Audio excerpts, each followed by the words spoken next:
Opo, salamat sa Diyos, kapatid na Daniel, sa muling pagkakataon sa ating mga kababayang makapagtanong ng kanilang suliraning pampananampalataya. At gaya ng dati dito po sa Apalit, meron po tayong panauhin na gustong magtanong. Kapatid na ito. Opo, salamat po sa Diyos at ang ating pong panawin magtatanong, si kapatid na Galicano Malyari. Sige po, kapatid na Galicano. Ako po'y may dalawang katanungan na maigsi lamang at karagdagang kaalaman ng isang tao. Ito po ang unang katanungan. Kailan po ang talagang kapanganakan ni Jesucristo? Samantalang buong mundo nagdiriwang at ginugunita nila ang Disyembre 25 bilang kapanganakan niya. Pangalawa pong katanungan, Ginoong Soriano. Ang taong namatay na, ang kanyang katawang lupa ay makakausap pa ba ng taong buhay pa? Yun lamang po ang aking katanungan, Ginoong Soriano. Marami pong salamat. Salamat din sa pagdalo, kapatid na Galicano. Unang-una, pag ang tao patay na, hindi mo na pwedeng kausapin yung tao. Yung katawan niya, patay na, nakalibing na yun eh. Basahin natin ang 9 Gs ng Ecclesiastes. Anumang masumpungang gawain ng iyong kamay, gawin mo ng iyong kapangyarihan, sapagkat walang gawa, ni kathaman, ni kaalaman man, ni karunungan man, sa libingan na iyong pinaparunan. Yan po sabi sa Ecclesiastes eh. Sabi sa Ecclesiastes, nano mangakit na ningke kang gamat bang daptan, daptan mo kingke kang mabilog a kapayan. Uling alang dapat, ni pikat sama, ni belwan man, ni kabyasnan man, king kutkutan o seol, ake kang ayan. Alang belwan, alang pikat sa, alang kabyasnan, alang nano naman, king kutkutan anong no kapupunta. Sabi na ning kasulatan. Kaya hindi na po pwedeng kausapin yon. Kaya nga bawal ng Diyos, nakikipag-usap ka pa sa patay. Yan ang ginagawa ng mga espiritista. Akala naman ng ibang tao, nakakausap nga nila patay. Hindi totoo yon. Ang patay hindi pwede nang magsalita. No? Yung katawan niyang nakalibing. Kaya binawal ng Diyos, kausapin mo ang patay. Pag merong nakikipag-usap, hindi yun yung patay. Ang nakikipag-usap, masasamang espiritu na yon. Kaya bawal ng Diyos yan eh. Meron kasing masasamang espiritu na nagsasamantala, pagka merong mga nakikipag-usap sa patay, magkukunwari sila na sila yung patay para mailigaw ka. Nung masasamang espiritu ng mga demonyo. Kaya bawal ng Diyos yan. Deuteronomio 18:10. Basahin natin, kapatid na Daniel. Huwag makakasumpong sa iyo ng sinumang nagpaparaan sa apoy ng kaniyang anak na lalaki o babae, o nanghuhula, o nagmamasid ng mga pamahiin, o engkantador, o manggagaway, o engkantador ng mga ahas, o nakikipagsanggunian sa mga masamang espiritu, o mahiko, o sumasangguni sa mga patay. Sapagkat sino mang gumagawa ng mga bagay na ito, ay karumal-dumal sa Panginoon. At dahil sa mga karumal-dumal na ito, ay pinalalaya sila ng Panginoon mong Diyos sa harap mo. Awal po yan eh. Sa Kapampangan, ang sabi diyan sa 18, mayakit ke kay ninumang parala na king api, ing kayang anak kalalaki o ing kayang anak kababay. Metong ang mamamanula, metong nga darapat king pamag-anito, o metong nga inkantador, o metong nga mag-anting-anting, o metong nga manaligwat, o metong nga mangutang king metong nga espiritong marinat, o metong nga magkukulam, o metong nga mangutang karing mete. Uling ninumang darapat karing antikareting bage makasumami yaking Gino. At king uli dading makasumaming deti Gino, ake kang Diyos, itatabi no king harapan mo. Panag, kapatid, ano? Bawal ng Diyos yun eh. Kaya wag ka nang makikipag-usap. Kung may bala ka, wag mong kakausapin ng patay. At ang sasagot sa'yo, mga demonyo, para iligaw ka, magpapakunwari siya yung lolo mo. No? O kaya magpapakunwari siya yung tatay mo. Mali yun. Yung unang tanong, Kailan ba talaga ang kapanganakan ni Hesukristo? Ayon sa Biblia. Unang-una, huwag kayong magagalit. Alam kong lahat kayo masaya pag Pasko. Ako rin masaya, no? Kasi ang naaalala ng tao si Kristo, no? Kaya lang merong mga Pasko hindi na si Kristo naaalala. Ang naaalala na ninong at ninang at saka yung masasarap na pagkain, Pasko na naman, la la la la la la. Ayan. Yung Pasko, pag yung mga I'm dreaming of a white Christmas, with every Christmas card I write. May your days be merry and bright, and may all your Christmases be white. Ayan. Ang naalala na, Christmas card, no? Meron naman, you better watch out, you better not cry, you better not pout, I'm telling you why. Santa Claus is coming to town. He's making a list and checking it twice, gonna find out who's naughty or nice.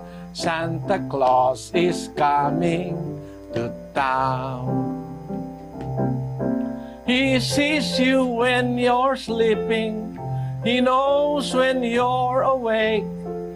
He knows if you've been bad or good. So be good for goodness sake. Oh, you better watch out. You better not cry. Better not pout. I'm telling you why.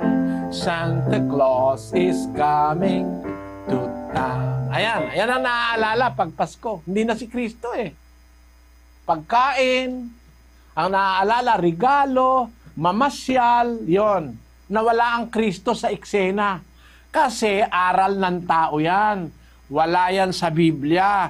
Hindi totoong 25 de Disyembre ang kapanganakan ni Kristo. Bakit? Pagkapasok ng Nobyembre hanggang buong Disyembre, ang Bethlehem ng Judea, kung saan ipinanganak si Kristo, ay natatakpan ng yelo. Pakita natin ang pruweba. Ito po yung terrain o vicinity ng Bethlehem of Judea. Mapapansin nyo, pagka Disyembre, ganyan ang makikita mo ron. Punong-puno ng yelo dahil panahon ng winter, ang Disyembre 25. Ngayon, nang si Kristo'y ipanganak, winter ba? Disyembre ba? Basahin natin ang ulat ni San Lucas, Kapitulo 2, versikulo 1. Basa. Nangyari nga ng mga araw na yaon na lumabas ang isang utos mula kay Augusto Cesar na magpatala ang buong sanglibutan.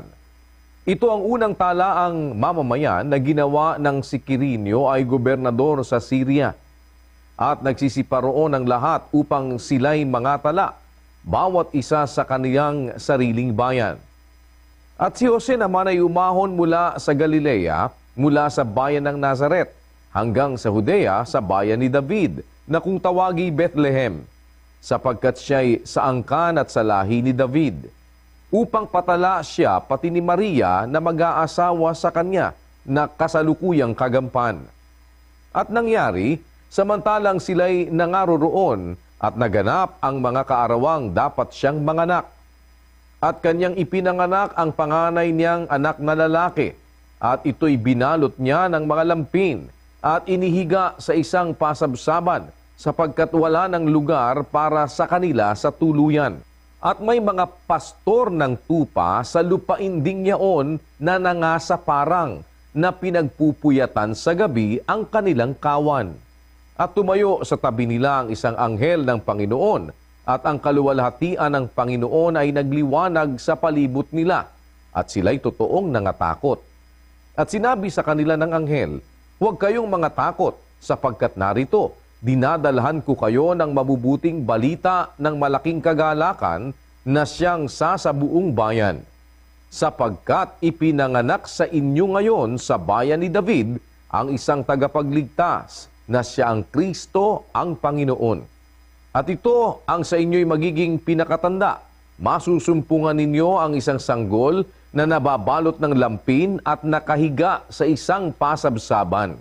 At biglang nakisama sa anghel ang isang karamihang hukbo ng langit na nangagpupuri sa Diyos at nangagsasabi, "Luwalhati sa Diyos sa kataas-taasan at sa lupa'y kapayapaan sa mga taong kinalulugdan niya." Ayan, yan ang po istorya.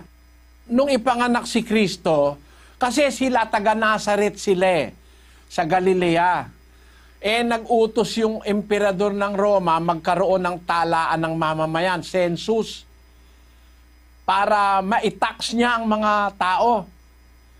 Ang nangyari, si Jose, saka si Maria, kailangang umalis dun sa Galilea. Pupunta sila sa Judea.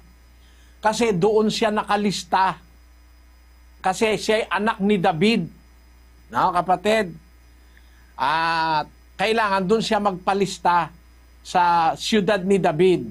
Kasama niya ngayon si Maria na asawa niya, na kasalukuyang kagampan, mabuktot. Doon sila dinatnan ngayon ng panganganak sa Judea. Sa makatwid, si Kristo pinanganak sa Bethlehem ng Judea. Pag Disyembre, ang Bethlehem ng Judea, puno ng yelo. So, hindi ipinanganak si Kristo ng Disyembre. Alam nyo kung bakit. Ito na nyo yung Judea, oh. Ganyan ang itsura. Pati kotse, lubog eh. Yan.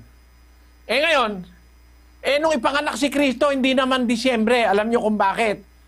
Kasi nung gabing ipinanganak siya, may mga pastor na nasa bukid. Pinagpupuyatan yung kanilang kawan sa gabi. Yon. Meron ba naman pastor na punong-puno ng yelo yung bukid, ilalabas yung kanyang mga kawan? Napakaginaw nun. At saka hindi naman kakain ng yelo yung mga tupa. Di ba? Kaya nga kung mapapansin mo, kapatid, nung ipanganak si Kristo, inilagay sa sabsaban. Bakit? Mga tupa wala, nasa labas. Kung Disyembre yan, yung mga tupa nandun sa loob. Hindi pwedeng ilagay ni Maria si Kristo sa sabsaban dahil kakainin ng mga tupa yung mga damuron di ba? Ibig sabihin, wala yung mga tupa dahil yung mga pastor nga na nasa labas nagpupuyat sa bukid Ibig sabihin, hindi tiempo ng Disyembre yan. At walang emperador ng Roma na mag-uutos ng census ng winter. Napakahirap sa tao maglakbay pag winter. Pwede ba namang winter saka ka mag-uutos ng census? Most probably, ang census ginagawa hindi winter. Pag matalino yung nag-iisip na emperador, siguradong matalino yon. Dahil dadahilanin ng tao, hindi po kami emperador na kalaka dahil punong-puno ng yelo daan Delikado. Kung Disyembre. Pero ang totoo, kapatid, hindi Disyembre ipinanganak ang ating Panginoong Hesukristo. Bakit? Miski sa kanta nakalagay yun Yung first Noel, the first Noel, the angels did say, was to certain poor shepherds in fields as they lay. Asan yung shepherds? Nasa fields. Nasa fields ba yung shepherd nung ipanganak si Kristo? Nandun. Pag winter ba? Pag December ba? Pwede ba silang pumunta sa fields? Wala ron. Kaya yung gumawa ng kantang ito, tama yung umpisa Pero pagdating sa bandang gitna, mali na In fields where they lay in keeping their sheep on a cold winter's night that was so deep. Noel, Noel, Noel, Noel, born is the King of Israel. Yung kanta, Tama sana sa umpisa eh. Yung shepherds nasa field. Kaya lang, sa bandang gitna, on a cold winter's night that was so deep, pwede ba namang yung pastor na ilalabas yung kanyang mga tupa sa gabi at kakain ng yelo at silang lahat doon ay mangingisay sa ginaw? Wala nun, kapatid. Kaya mali po kung bakit pinagdiriwang yan sa maling petsa. Basahin natin ang istorya, kapatid na Luz. Catholic Encyclopedia, Volume 2, page 607. Christmas. The feast of the Savior's birth is called Christmas, the Mass of Christ. It is celebrated on December 25 and is one of the main feasts of the liturgical year. The actual date of the Lord's birth is unknown, and its commemoration was generally included in the Feast of the Manifestations, Epiphany, January 6, during the first 3 centuries of the Christian era. History. In about the year 330, however, the Church in Rome definitely assigned December 25 for the celebration in order to honor Christ, the light of the world, and the true Son of Justice. This was the day which had been dedicated in pagan Rome to the feast of the Sun God and had been called Birthday of the Unconquered Sun. Yung palang Disyembre 25, yun pala yung kapanganakan ng Diyos-Diyusa ng Roma na tinatawag na Saturnalia, the Unconquered Sun. Ayon, yung Diyos-Diyusa ng mga Romano na pagano, ipinagdiriwang nila ang birthday nun 25 ng Disyembre. Doon itinaon naman yung pagdiriwang ng birthday ni Jesus. Isang malaking kalapastanganan, isabay mo pa ron sa pagdiriwang ng mga paganong Romano. Kaya alam nyo, kapatid, natutuwa kami pagka Pasko kasi masaya ang lahat ng tao pero hindi po kami nakikisali na maniwala kaming si Kristo pinanganak ng 25 de Disyembre. Mali kasi sa Biblia. Sana naunawaan mo, kapatid na Galicano. Maraming salamat po, Ginoong Soriano. Sana po yung magpatuloy ang magandang pangangaral na ito sa buong San Sinob. Dakal pong salamat kayo. Salamat, kapatid. Apo,